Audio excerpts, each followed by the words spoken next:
సంగారెడ్డి జిల్లా పటాన్చెరు ఎమ్మెల్యే గూడెం మహిపాల్ రెడ్డి తన వ్యవహార తీరుతో మరోసారి వార్తల్లోకి ఎక్కారు. సమస్యలు విన్నవించేందుకు వచ్చిన ప్రజలతో ఎమ్మెల్యే దురుసుగా ప్రవర్తించారు. ఆమీన్పూర్, తెల్లాపూర్ మున్సిపాలిటీలో రిజర్వాయర్ ప్రారంభోత్సవంలో పాల్గొన్న ఎమ్మెల్యే తమ కాలనీలో సమస్యలు ఉన్నాయని చెప్పే ప్రయత్నం చేసిన అమీన్పూర్ మున్సిపాలిటీకి చెందిన మహిళపై గరమయ్యారు. బ్లాక్మెయిల్ చేస్తున్నావా అంటూ ఒంటికాలిపై లేచారు. కాలనీ సమస్యలు తెలిపేందుకు వచ్చిన తెల్లాపూర్ నైబర్హుడ్ అసోసియేషన్ ప్రెసిడెంట్ రమణను నోటికొచ్చినట్టు తిట్టాడు. తమాషాలు చేయొద్దంటూ పబ్లిక్ గానే వార్నింగ్ ఇచ్చాడు. మీ ఇష్టం వచ్చినట్టు చేస్తే పబ్లిక్ ఎన్నుకున్న వాళ్ళం ఏం చేయాలంటూ సిగాలెత్తారు.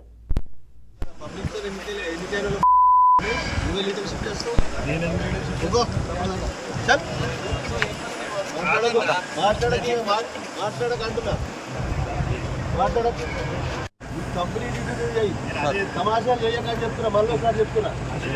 పబ్లిక్ తో ఎన్నికైనా లీడర్షిప్ చేస్తావు.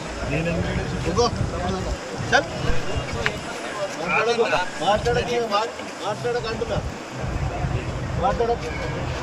కంపెనీ తమాషాలు చేయకని చెప్తున్నా, మళ్ళీ ఒకసారి.